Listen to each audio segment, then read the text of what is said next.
That shit sound like it felt good and shit. Nigga said his stomach was empty as a motherfucker after that. Man, nigga. Goddamn hand tattoo make a nigga feel like a goddamn mafia boss or some shit. Funny story. Man, yeah, nigga. I'm like, man, I should have been got my hand tatted, but that shit hurted like a motherfucker. Jeez, man. Nigga. All my other tattoos are some low-key weak shit, though.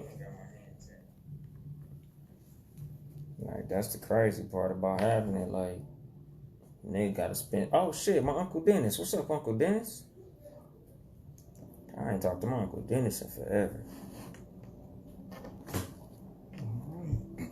My Uncle Dennis is like the most successful member of my family. Shout out to Uncle Dennis. Man, I gotta talk to Uncle Dennis because I think Uncle Dennis he do investments.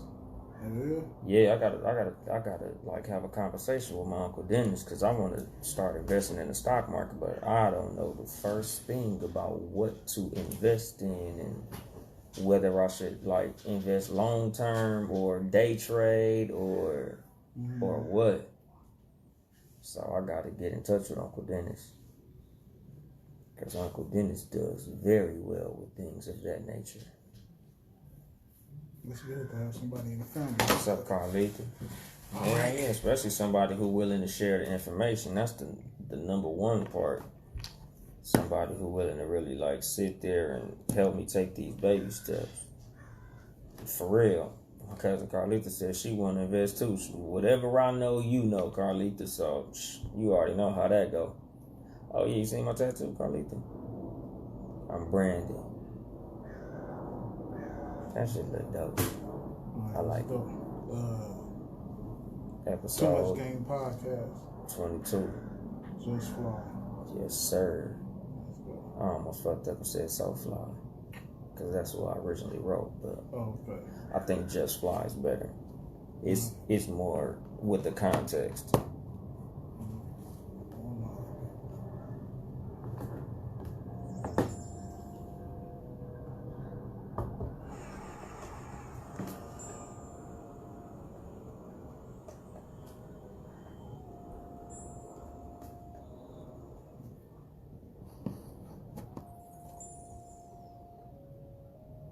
And then there was bass. Good evening, motherfuckers and motherfuckettes.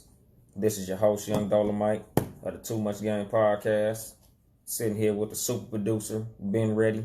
Yes, sir. How your week going, Ben Ready? Trash. But, you know, it's funny, man. A lot of times we come and sit down and we talk bad, trash, fucked up. Our week is bad, but our life is great. Yeah. So we can take a bad week here and there, cut out a couple months out of the year. Yeah. Fuck it, we still great, right? Exactly. That's what I was saying last week. Like, your mood is temporary, but happy is a state of mind. It's a state of being. Happy is the choice. Your mood, you can't really choose your mood all the time. Right. But you can always choose to be happy. So, I completely understand. How about yourself?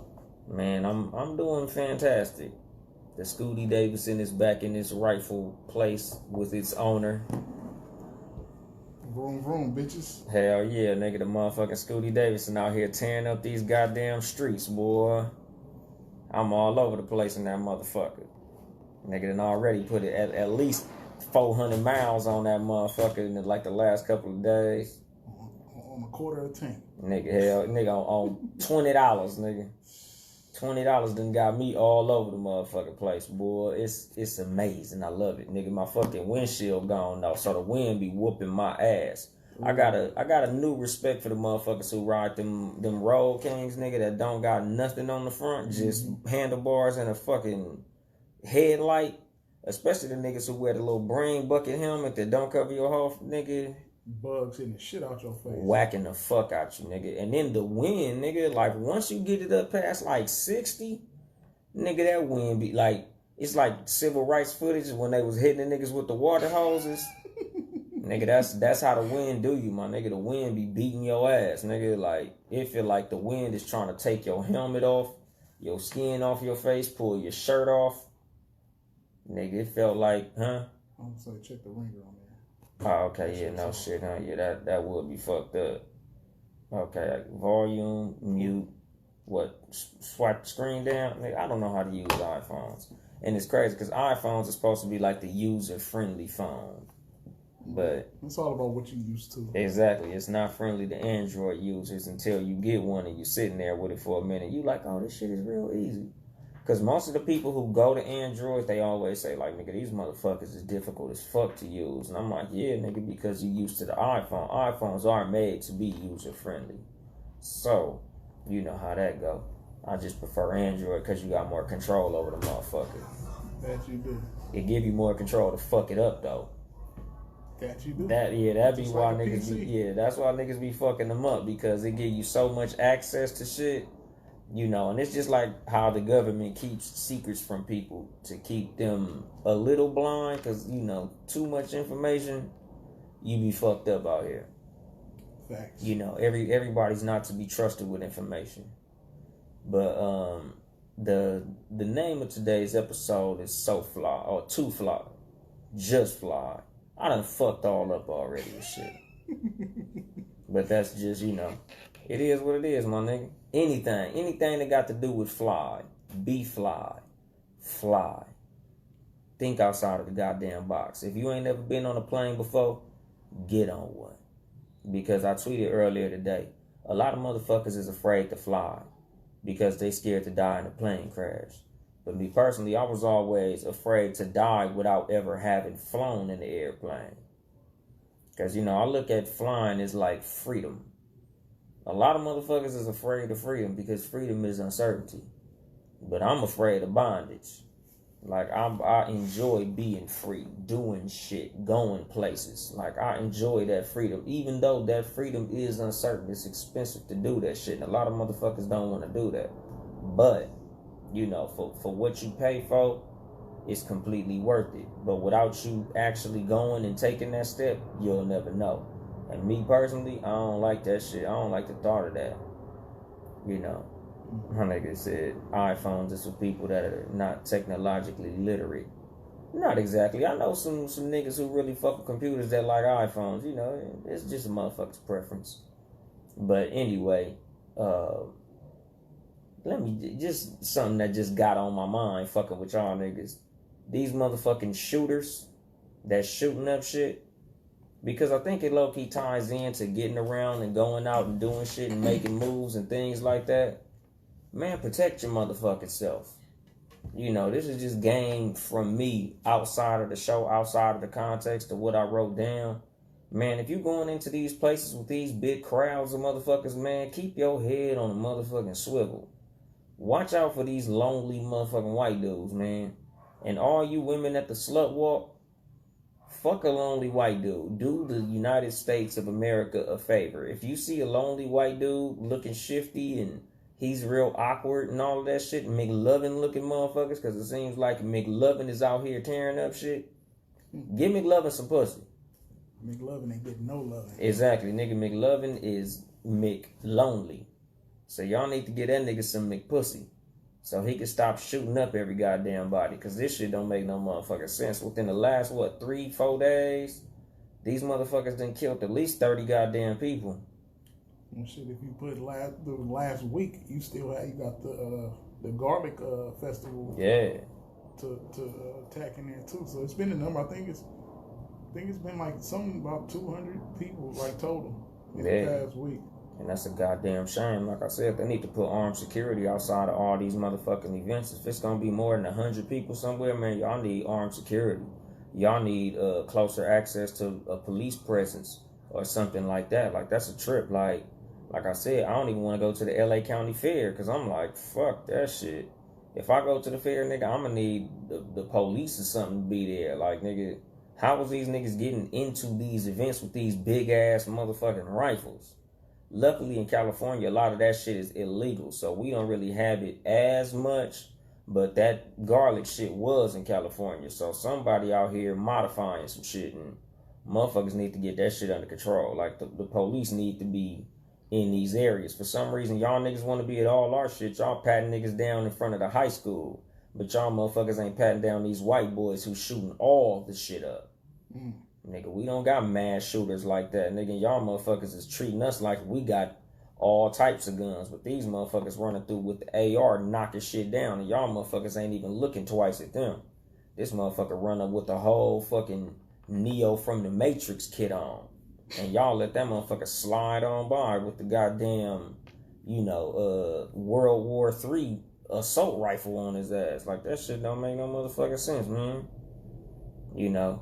But it is what it is, Like, what they need to do is, like my boy said, my boy Smooth, keep these motherfuckers anonymous. Quit giving their ass all this airtime. Because it's like when a motherfucker see the mass shooter becomes something of a celebrity, like we know Timothy McVeigh's name, the Unabomber, and Dylan Roof, and like we know their names. Y'all motherfuckers need to just bury their ass like somebody did it. Don't even say who. Because motherfuckers will go and try to be the next killer celebrity because they feel like being a celebrity in death is enough for them. And that's some bullshit. Don't make these bitch ass motherfuckers famous. Fuck them motherfuckers. But anyway, back to the motherfucking regularly scheduled program. Just Fly. Basically, I came up with this on some like, my homeboy went on a vacation.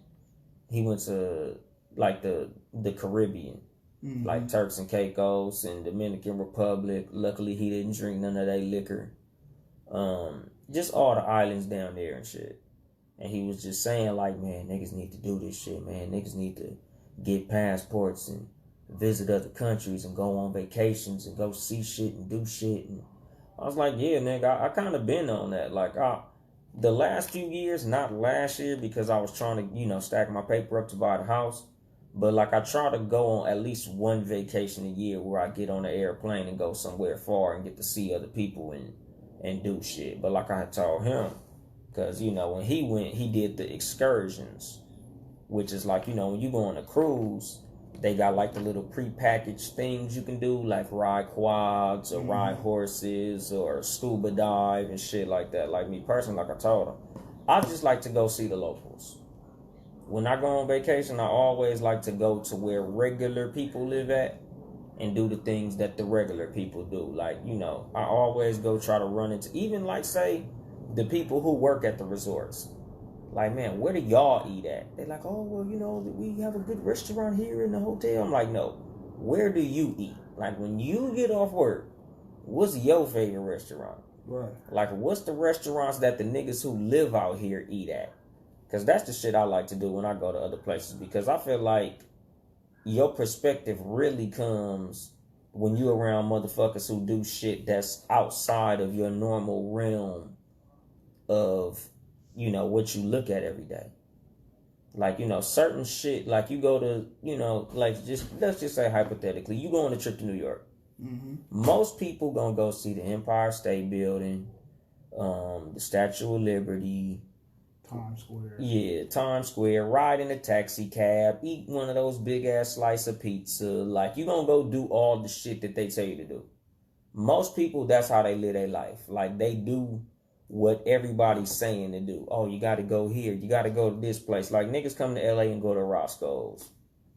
Nigga, Roscoe's ain't even really that big cracking in LA. Like, nigga, me, when I went to New York, I was like, nigga, where y'all niggas eat at? Because, of course, they got, I think, Sylvia's, the soul food spot. Yeah. Why would I do that? I know that's what everybody else do. Like me, I'm like, nigga, where's the niggas in the hood little low-key spot at? Like, where y'all niggas eat y'all soul food at? Because I know you niggas, when you go in Sylvia's, it ain't a bunch of New York niggas in there. It's a bunch of tourist motherfuckers in there. So, like, when I go places, I like to go to where all the local motherfuckers. Like, hell yeah, I'm gonna go to Panama one day, nigga. One of these days when you go, nigga, let me know, because I'll come with your ass. Because if you know your way around, that's how I want to travel. Like, when I go to Mexico, I tell my coworkers all the time, nigga, next time you go to Mexico, let me know, nigga. I want to go with a nigga who know how to move and shake around the city. Because, me personally, I'm just an out-the-box thinker. And I always promote that shit to people. Like, think outside the box. Get outside of the box, whether that be the hood, the suburbs, or whatever your upbringing is. Because a lot of motherfuckers live according to the path that another motherfucker set for them.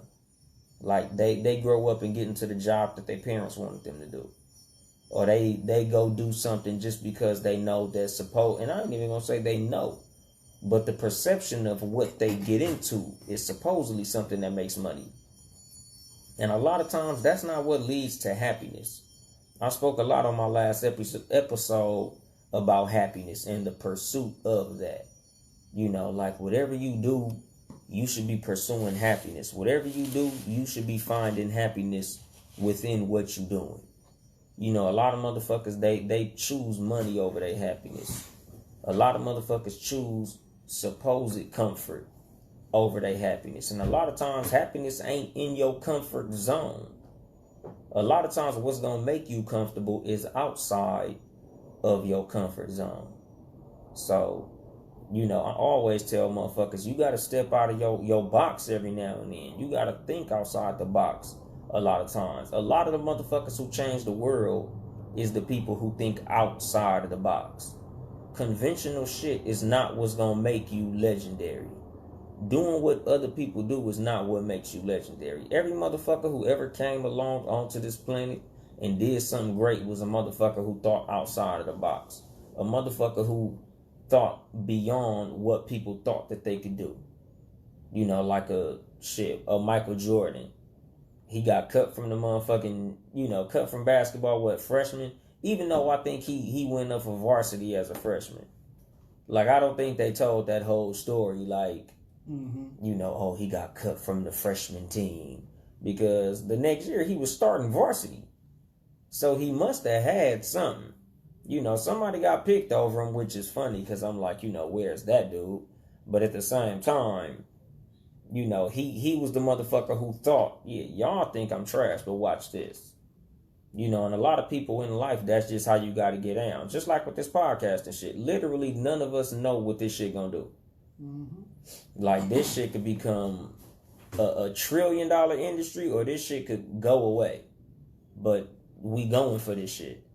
Like, everybody in this game is going at this shit like something is gonna crack from this shit. Whatever it is, we not sure. But it's always that faith you gotta step out on when it comes to anything that's gonna make you something in life, as opposed to a nobody. Like, would you rather your name be remembered or forgotten? Because the motherfucker who's forgotten is the motherfucker who stays within the 2 white lines walking across the street. Like, a lot of motherfuckers are scared to step outside the crosswalk. A lot of motherfuckers are scared to go outside of what motherfuckers tell them to do. And them motherfuckers is gonna be forgotten. Like, I forgot I think it might have been Marilyn Monroe, the legendary hoe, who said, good girls never make history. Like, it's true. Good nobody ever make history. Nobody ever made history doing exactly what they were supposed to do in all aspects of life. Like, you gotta step out of something and go do something. Like, I was laughing with one of my partners one day. He had got out the pen, and I was like, shit, now you got the opportunity to become a millionaire. And he was like, the fuck you talking about? I was like, I look at criminals a lot of times as people who are willing to step outside the box. They were willing to do something that was against conventional wisdom. And that parallels with a lot of millionaires. A lot of, you know, a lot of criminals step off into the legal life and still be successful. Like a Rick Ross or Jay Prince. A lot of people. Because they willing to step outside of what is perceived as the right thing to do and do something different. Even though, you know, everything legal ain't, within the box. You could be an out of the box nigga and be completely legal. You know, a lot of motherfuckers are scared of the uncertainty of entrepreneurship because they feel like it's, you know, it's the uncertainty of freedom. Like, they looking at it like, shit, if I quit my job and do this shit, you know, I ain't gonna have that safety net of the paycheck.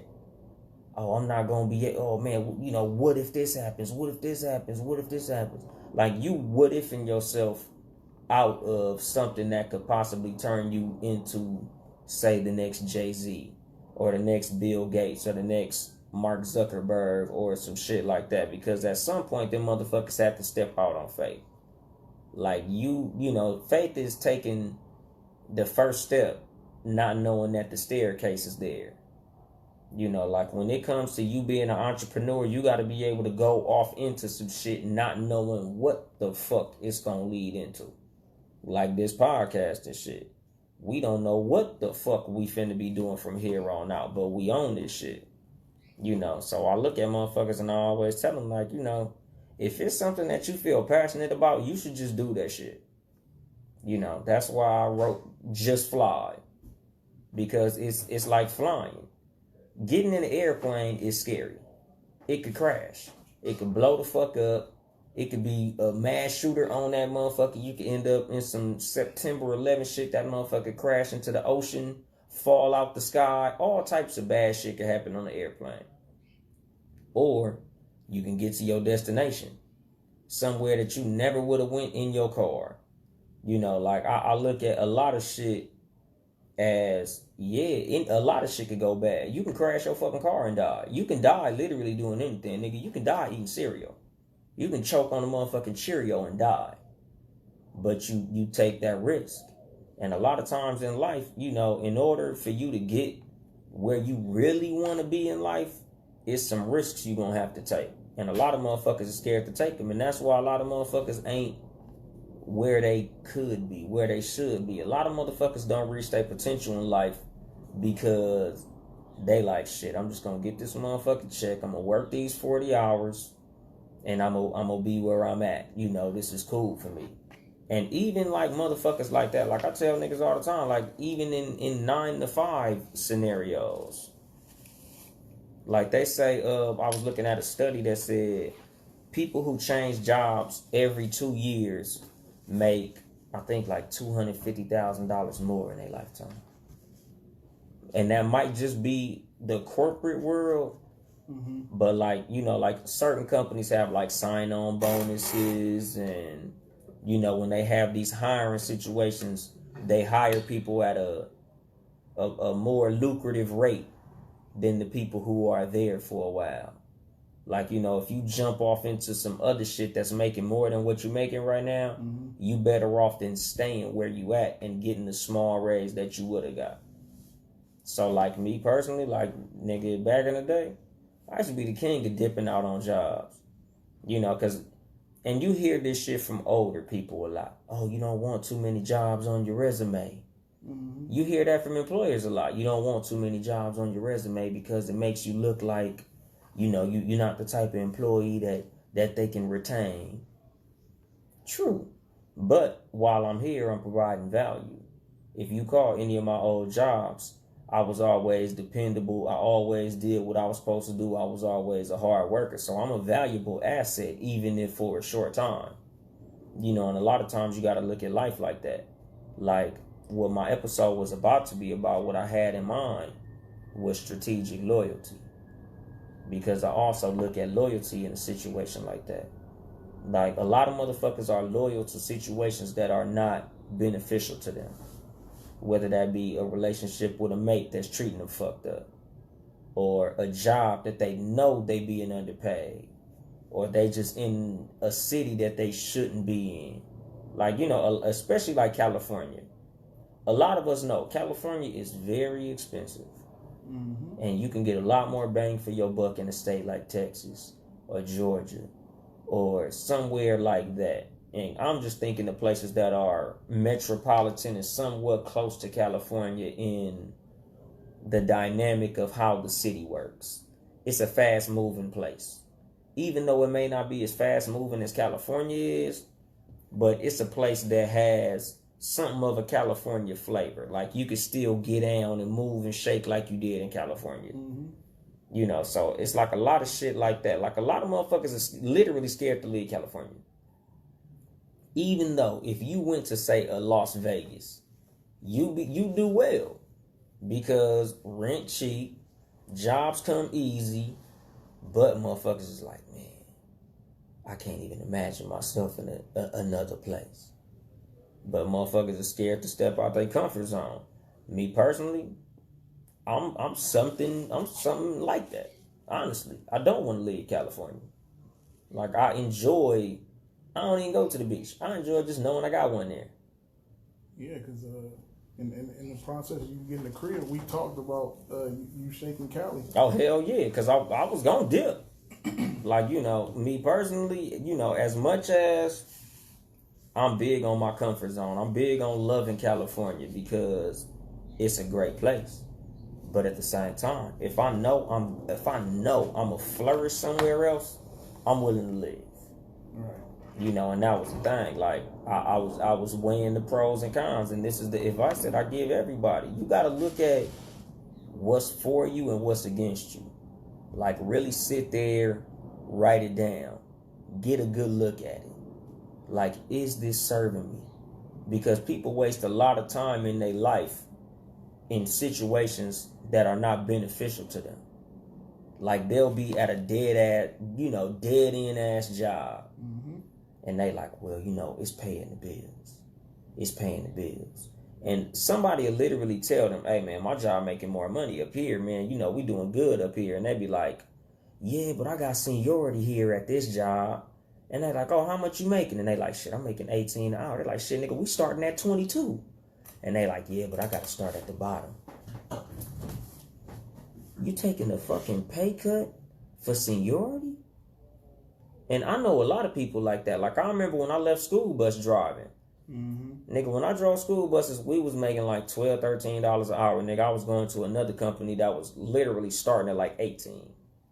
And I go to, because me, the type of nigga I am, if I'm finna go eat, it ain't nothing for me to go tell the niggas who I fuck with to come eat. Like, hey, nigga, it's this spot right here, nigga, they making whoop-de-whoop, nigga, you should pull up. I just apply, nigga. I just got my first check, nigga. My first check fatter than the fattest check that I got at this place. And motherfuckers literally was telling me, yeah, but I ain't gonna have no seniority. I'm gonna be starting at the bottom. Nigga, I got a regular schedule. I got this, and that. Nigga, I got full benefits. All this shit. Nigga, I'm over here bubbling. They like, yeah, but you at the bottom. Excuses. Exactly. Like, and, like I was saying, like, niggas just want to be above the people around them. Like, you only want to be rich so you can have more money than all the niggas around you. You don't want to be rich for personal reasons. You want to be rich for external reasons. Like, you want to be rich so you can stun on niggas. Like, like I always say, niggas rather be a $1,000 nigga in a $100 neighborhood than $1 million nigga in a $5 million neighborhood. Like, you rather be the top broke nigga. And me personally, I don't give a fuck. Long as I'm rich, I could be surrounded by niggas all richer than me. If I'm the brokest rich nigga, I'm still a rich nigga. Message. Nigga, some niggas would rather be the top nigga at the bottom. That's not how I get down. Like, that shit is stupid to me. But that's a lot of motherfuckers' mindset. And you could tell by how they get down. Like, the niggas who show off stupid shit. Like, oh, look, I got this Gucci belt. Nigga, you ain't even got a car. Or, you got a fly-ass car, but you don't got a spot. Like, niggas be flossing upside down, backwards, and all types of other shit. And I'm just like, my nigga, like, I don't see where the fuck your mind frame is at with this shit. Like, that used to be like one of my key points a lot of times when niggas would try to shine on me with some trinket type shit. Mm-hmm. Like, I remember back around the fake Jordan craze. There was one nigga who I knew who wore real Jordans. So he was clowning me for my fake Jordans. And he was kind of getting me. I'm like, oh, damn, this doesn't feel good. So I had to big bank Hank his ass and be like, oh, you know what? I got a couch. He was like, what? It's like, I got a couch. You got a couch? He's like, fuck you mean, do I got a couch? I said, the couch that you sit on when you play video games, does it belong to you or your mother? He's like, what the fuck that got to do with anything? I said, nigga, my couch is mine. So you might have real Jordans, but I got real rent to pay. I got a real fucking apartment. That nigga was shooting with a 22. You pulled out the nuke. Exactly, nigga. Like, nigga, can you fuck a bitch in those Jordans? Because I could walk around my spot naked. You can get a bitch off having Jordans. Yes. But when it's time to fuck her, you have to take her to your mother's house. You have to get permission from your mother. Me? I bring a bitch to my spot. I'm telling the bitch, yeah, nigga, pull up. Here go the address. Just walk in. I left the door unlocked. You can't do that at your mama's house. So enjoy your little shoes, and I'm going to go home to the place that belongs to me. You know, a lot of motherfuckers is flossing wrong. Me, I don't get down like that. But, you know, that's kind of off topic when it comes to thinking outside the box. You know, my shit is just get above where you're at. Get out of where you're at. If you don't honestly enjoy where you're at, get the fuck out. There's always a way out. A lot of motherfuckers feel like there's no way out of the situation that they in, and that's not fucking true. You know, a lot of motherfuckers is literally trapped in a cage that they create for themselves.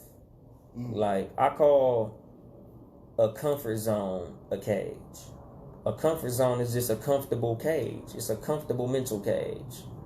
You know, you can get out of any motherfucking thing. Like, you know, nowadays with the invention of the internet and all of this access that we have to so much information and so many people that you can talk to and so many industries and so much shit like that, like it's literally no job you can't get out of.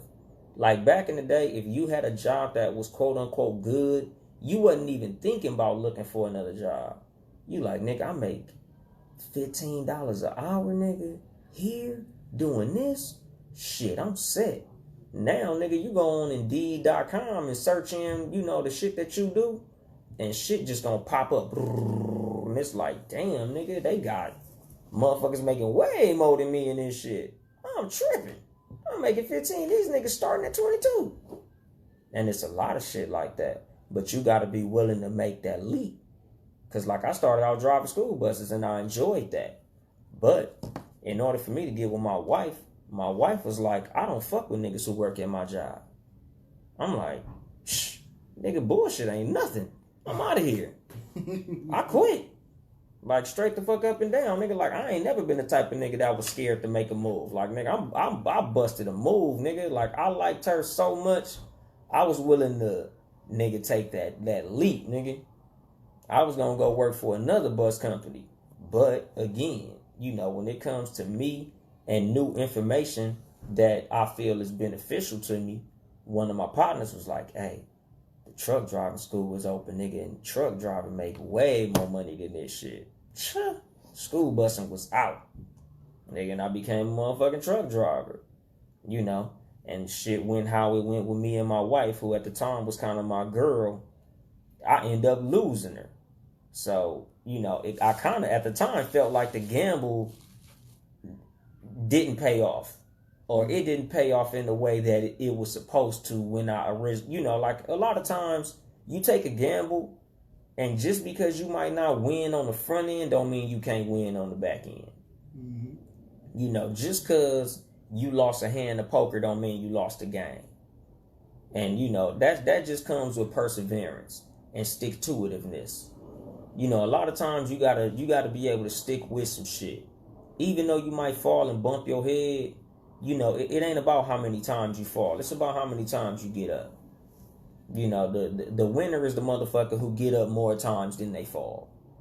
And, you know, you just got to remember shit like that, you know, because a lot of times you might take a small loss, and that might be the one loss that you take before your victory comes. You know, so when it comes to a situation where you take an L, just look at it as a lesson to keep on pushing, because, you know, losses ain't permanent. You know, they're just a stepping stone to what you're trying to get to.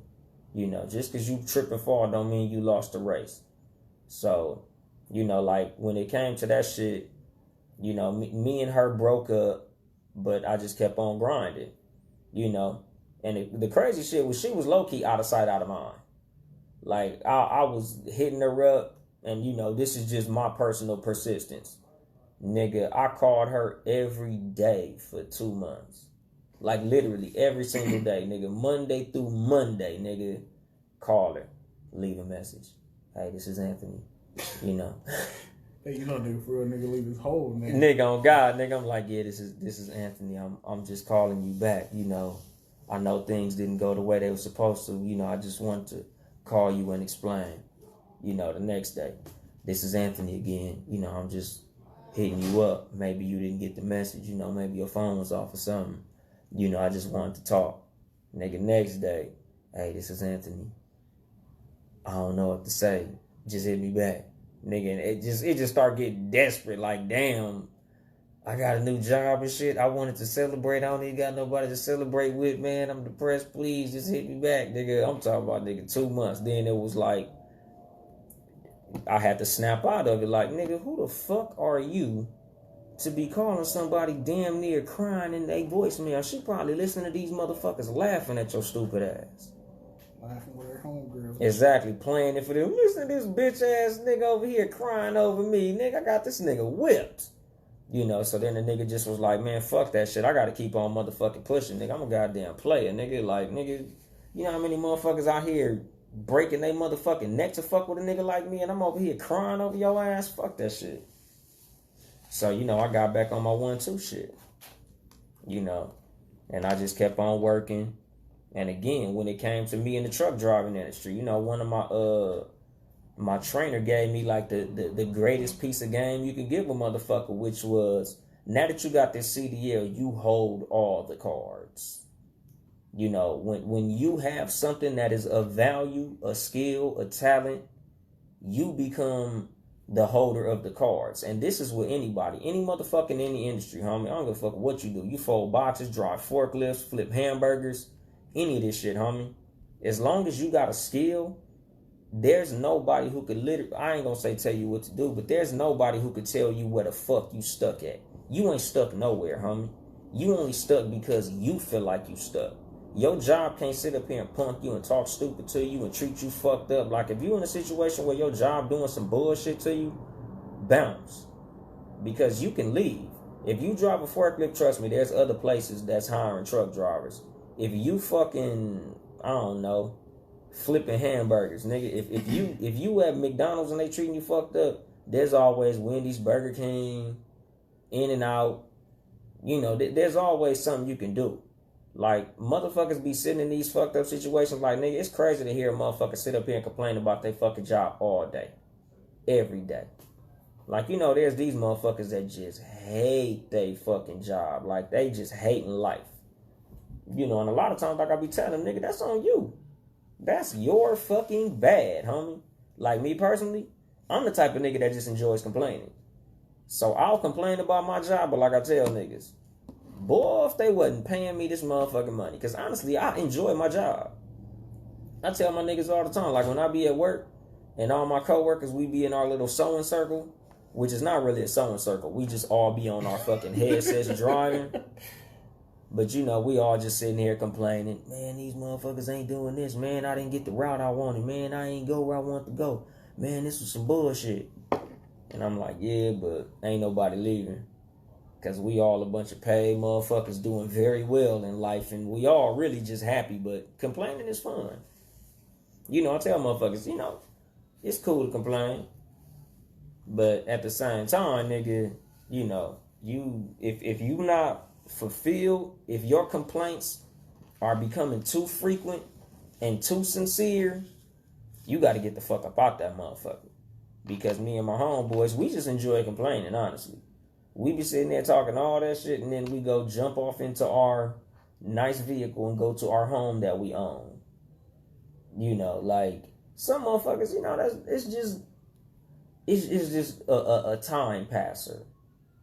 But 9 times out of 10 motherfuckers who complaining, they ain't passing no goddamn time. They really fucked up. And that's what you got to analyze when it comes to you complaining. Are you just shooting the shit because you feel like blowing some breath? Or are you really feeling bad? Because a lot of motherfuckers go off into depressions behind shit like that. Like feeling trapped, feeling helpless, feeling like they can't do something. Just like women in abusive relationships. whether that be physical abuse, domestic abuse, physical, financial situations where you feel like you with a motherfucker, and if they shake you, you gonna be on your ass homeless.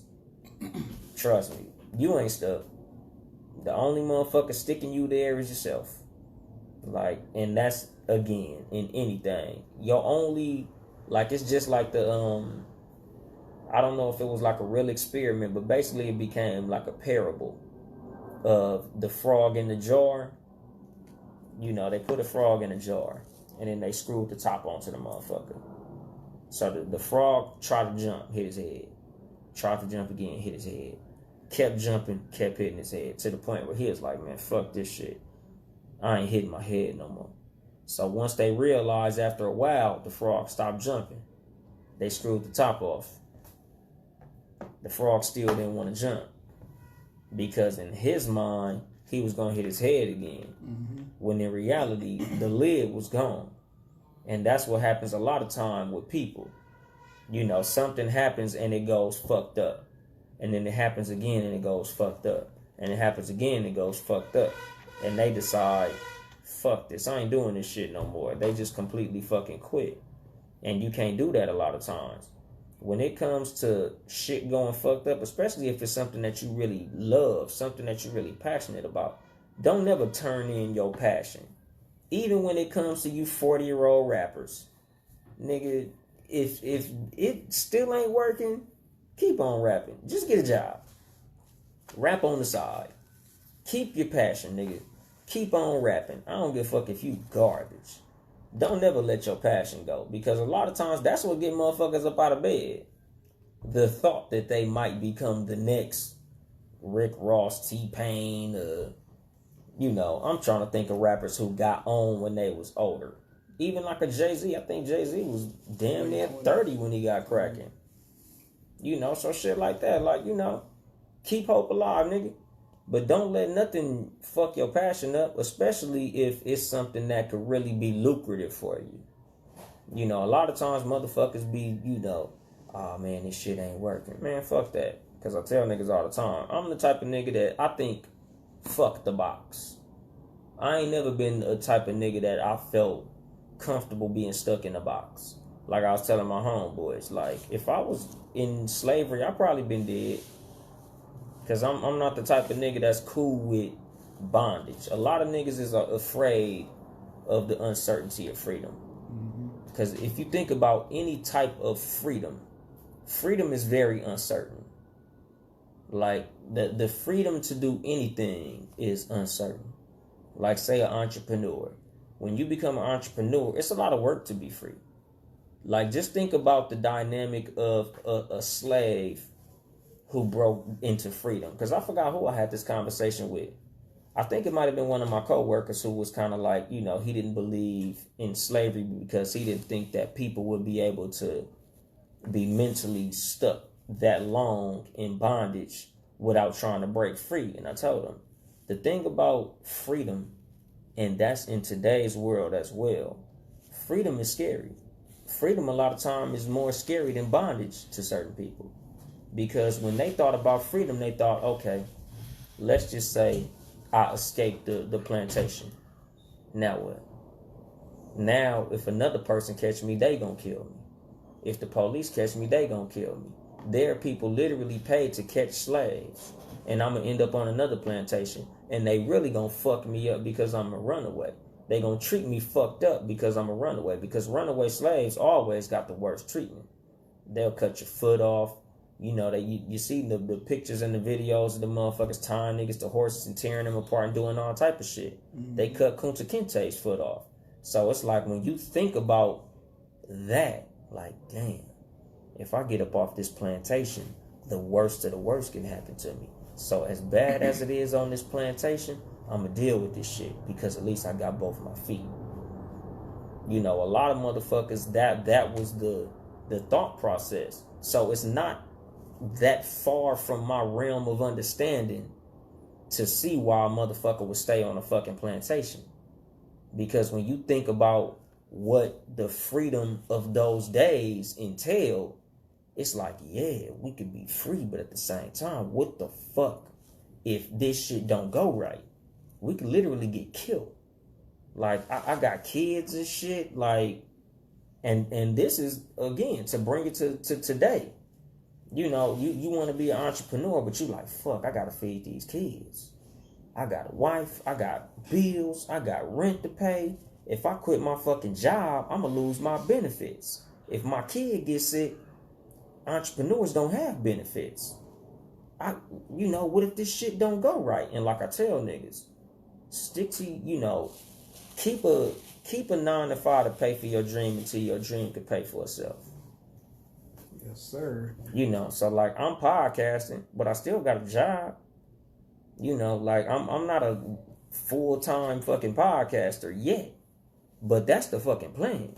The plan is for me to do in life what makes me happy and also get paid for it. And I feel like that should be everybody's aim in life. But a lot of times motherfuckers would rather just be happy with doing what pays them as opposed to both. Being happy, doing what makes them happy for money. A lot of motherfuckers like, man, fuck this shit. I'm just going to keep on driving garbage trucks. Or I'm just going to keep on working at the county building or whoop-de-whoop. And there's nothing wrong with that, especially if, let's just say, because some people, that was what they wanted to do.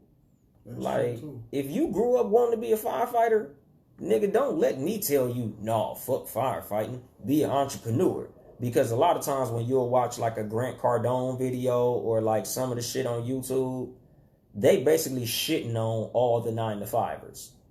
Like, man, fuck that. I couldn't see myself being a fucking employee. Employees, you're just a fucking cog in the wheel of the corporate whoop-de-whoop, and you're just lemmings, and you don't have your own free will. Come on, be free like me. And it's like, nigga, who the fuck scrubs the floors in your office building? If everybody's a boss, there will be no fucking employees. We can't all be the fucking chief. We need Indians. We can't all be the coach. We need players. Everybody in life has a role. So if you're comfortable in your role, honestly, because, this shit ain't for the people who are, let's just say you're a social worker and you enjoy being a social worker. Like, this is what you wanted to do. This is what you wanted to do when you was little. You passionate about this shit. This ain't for you. My advice to motherfuckers like you is get a passport, travel, and enjoy your life when you clock out. Because even with that, like, I know niggas who got good jobs, are successful hustlers because, I know some street niggas. So they doing well in the street. They passing, they getting money. Mm-hmm. I tell my street niggas all the time, cuz, get out. Go hop on a flight. Go see some shit. You got the money. Go to fucking Punta Cana. Go to Hawaii. Go to Jamaica. Go to anywhere. Go to Florida. Nigga, go to Phoenix. Like, think about it, my nigga. We from LA. Mm-hmm. Every motherfucker from LA in the surrounding areas, when it's time to go out of state, where do niggas go? Vegas. God damn. It's sad. Every motherfucker in LA, Vegas is like East LA. Far East LA. Because every motherfucker from out here want to go to fucking Vegas. Mm-hmm. You know how many niggas ain't never been to San Francisco? I like San Francisco. Fuck them streets though. Yeah. Because I'm afraid of heights and they steep as fuck. Exactly, but that's what I'm saying. But San Francisco's dope. Dope as fuck. Phoenix is dope. And it's just as close. Like, there's places that are just as close. But again, niggas is so comfort zone. Niggas is so stuck to this box that we all put in. Everybody want to go to motherfucking Vegas. Like, that's the only destination. Like, I know niggas who done been to Vegas literally 30 times. But ain't never been to Phoenix. Ain't never been to Frisco. Ain't never been nowhere else. Like, me personally, I want to go to Canada. I want to go to Toronto. Excuse me. Like, that's the type. I just want to go somewhere I ain't never been and never really would have thought to go. Because as a truck driver, I've been all over the country. And that was part of what gave me the perspective on this shit. because like I enjoyed Birmingham, Alabama. I had fun in Memphis. I had so much fun. One of my favorite places I've been is North Carolina, both Charlotte and Greensboro, which I probably never would have fucking heard of if not for me being a truck driver. Nigga, Greensboro is cracking. Like I said, if I was to, like, just, if I had to leave California, North Carolina is top 3 in my places to go. As far as just visit or live? Live.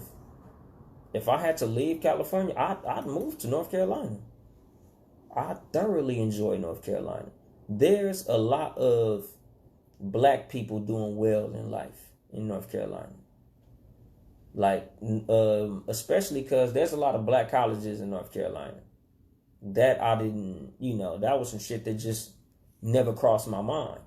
But like when I was in Greensboro, niggas like 4 black colleges just in Greensboro, North Carolina. Oh, that's dope. Yeah, because I'm like moving around the city because we got a layover out there where we had to spend the night. So we was out there 2 days. And just like walking through the mall and going to restaurants and shit like that. I'm just like, I'm seeing a lot of niggas in like Mercedes and BMWs and Corvettes and, motherfuckers coming up out the Louis Vuitton store, 2 big bags on both hands. Like, these niggas getting money out here. And they upscale African Americans, not just, street niggas with big fat chains on, rappers and hood niggas, like, 40-year-old women coming up out the Louis store bagged up, like, older gentlemen hopping off into the brand new German engineering. Like, damn, these niggas out here eating. And then like some of the stores I would go into, like they had like the, like the little African shop ran by some black lady. Like, she was like, yeah, it's a lot of black entrepreneurs and people out here that are doing very well. And I'm like, damn, what's the correlation? She was like, what you mean? I'm like, why is all these well-off black people in this one place? And she was like, a lot of us went to college out here and never left. And I'm like, no shit. She was like, yeah, we got UNC something, and then like North Carolina A&T, and they got a couple black colleges in the area though. Right. So she was like, a lot of us came down here from college or for college and enjoyed it. And I think that's what happened a lot of times in Atlanta, why so many well-off black people, because they got those black colleges down there. Niggas go for college and stay. Hell yeah, because if you made what, let's just say if you made, I don't know, you can make 30,000 probably a year out there and be fine. Yeah. You know what I'm saying? So imagine if you making like 75 and up, or even a little lower than that, you'd be wonderful. Yeah, you be doing very well. Cause like when I was gonna move to Arizona, one of the things that stopped me from going to Arizona, and again, it's just this comfort zone shit. Like I tell motherfuckers a lot of times, when it comes to the advice that I give on the show, sometimes I'm low-key giving advice to myself because I'm not fucking perfect. Like, I'm not speaking from the glass castle on top of the fucking mountain. Like, I'm a regular motherfucker.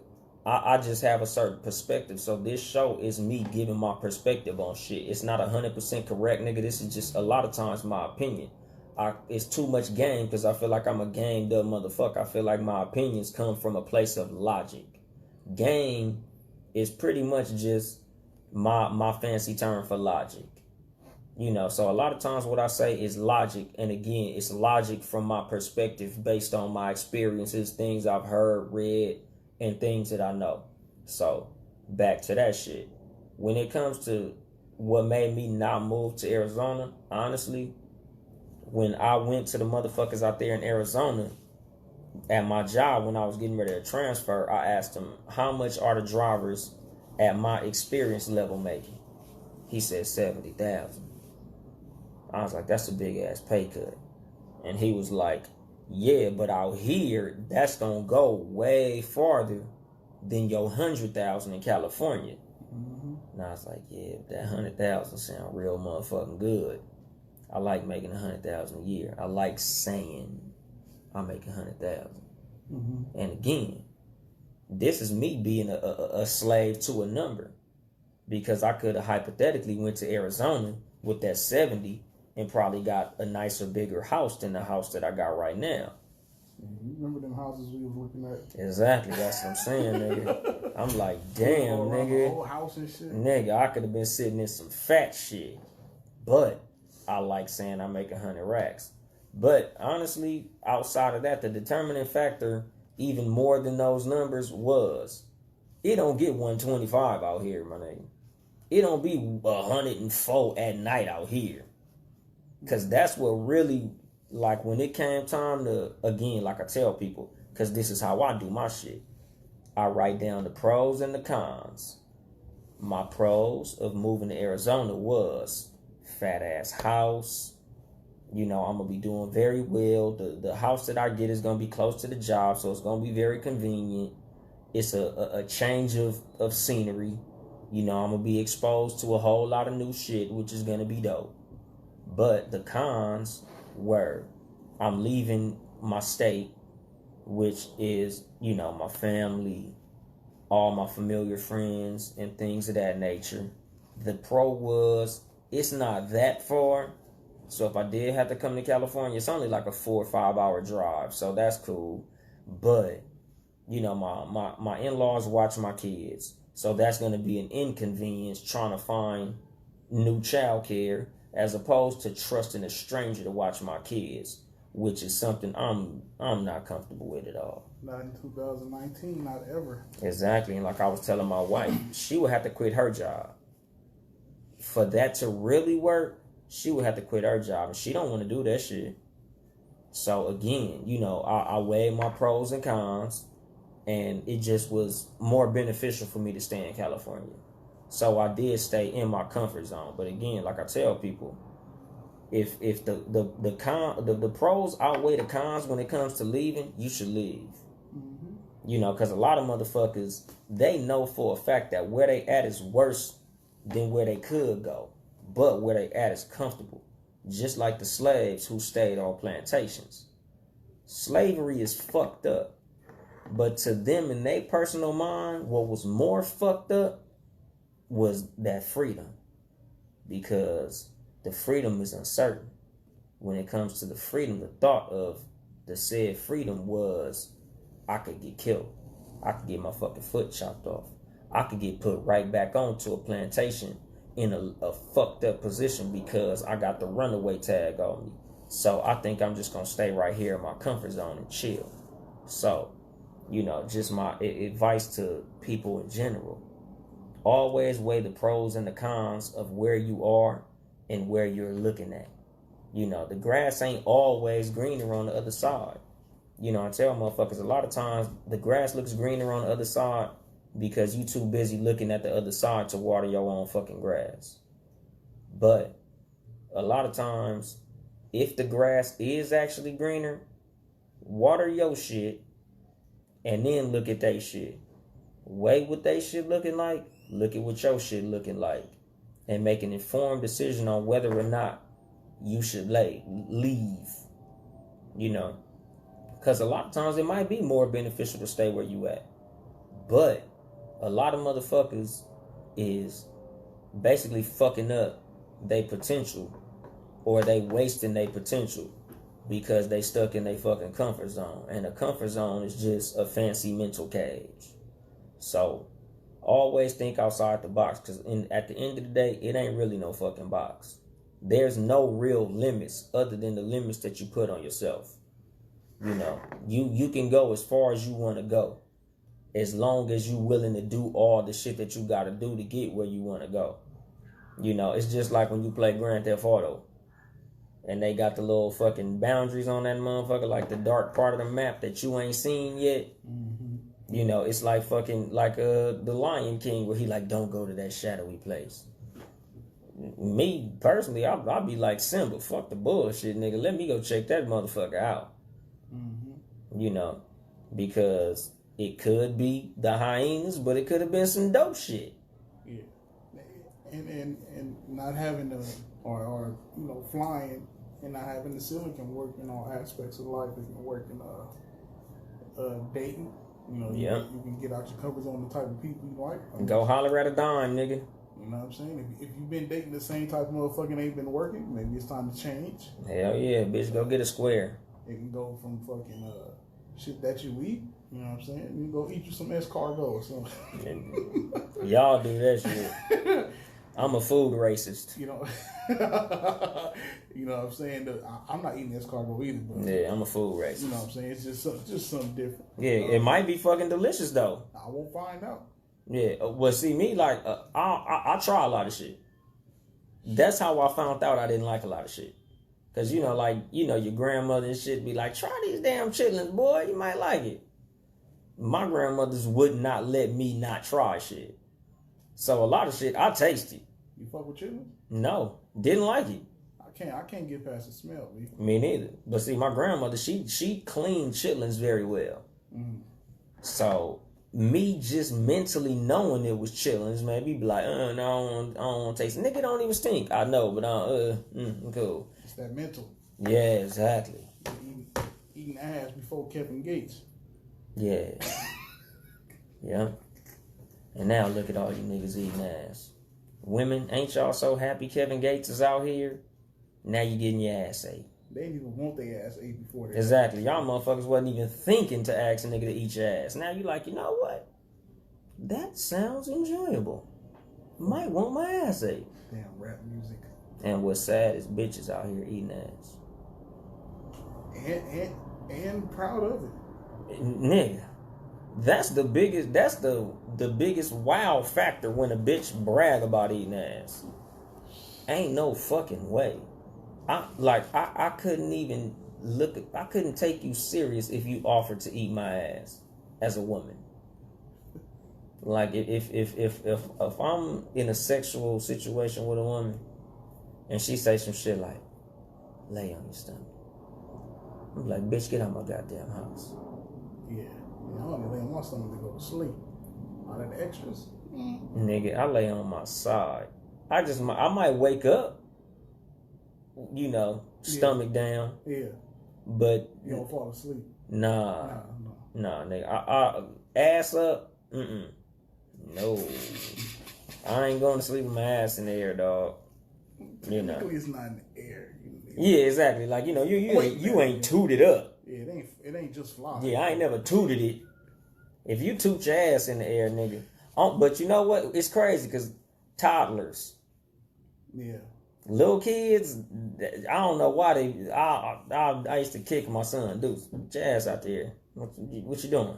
I guess because it's like similar because they came from the fetal. Yeah, exactly. That's what I'm saying. So, like, I don't fault him. I don't be like, oh, my son gay, he got his ass in the air. Like, nah, nigga, that's just what little motherfuckers do. Yeah, cut it out. Exactly, nigga. Yeah, exactly. Because I'm gonna push you, nigga. I'm gonna kick you, nigga. Lay down, straight. Straighten your body out, son. Extend your legs, nigga. Yeah, nigga. Straighten your body out, son. Just like when they bend up, bend your knees, nigga. Get your ass out there. You'll thank me later. But yeah, I couldn't have a woman try to eat my ass because there's no manly way to get your ass eaten. Yeah, not one position, nothing. Nigga, whether you laying on your back with your legs in the air, that's not masculine. No. You for damn sure not finna turn over with your ass up in doo-doo brown position. The legs in the worst legs in the air is the worst. Yeah. Like you giving birth. Yeah, any nigga lay on his back and his thighs and pull his legs back towards his shoulders. Yeah, you need your ass kicked, man. You're trying to get your ass licked, but you need your ass kicked. That's gross. I don't even like when the water splash up when I take a shit. Oh man. I don't want no moisture near my ass. And see, this ain't even too much game shit. This is cat versus dog shit. I'm over here talking about getting my ass ate on too much game. This shit is not my bad, y'all. Because a lot of the people who enjoy too much game don't really fuck with cat versus dog and vice versa. So I'm like, now you niggas is getting a little piece of the cat versus dog shit. Even though I'm calm, I'm not cracking jokes and shit like I do with CJ. But I'm just gonna drop the mic, fuck it, nigga, because goddamn, this was just so unorthodox. But anyway, if you would like to support us financially, it is townhousemedia.com/ it's patreon.com/townhousemedia. See, we're talking about eating ass and shit, fuck the whole shit up. But it's patreon.com/townhousemedia, Town E House Media. And support all of the Townhouse Media podcasts. Seriously, Not Another Podcast, Friday nights at 9. Yep. No Rules, Wednesdays, round 5. 5-ish. 5:30, somewhere around there. Cat versus Dog, Sundays, 3:30, 3-ish. And Too Much Gang, round 5-ish. All of the Townhouse Media podcasts are the ish. Yes, we are. We the motherfucking shit, goddammit. Fuck the bullshit. Check us all out, motherfucker. But anyway, I'll be back at you motherfuckers next Sunday, round 5-ish. Same bat time, same bat channel. I ain't here to help you get bitches. I'm here to help you get better. Too Much Gang.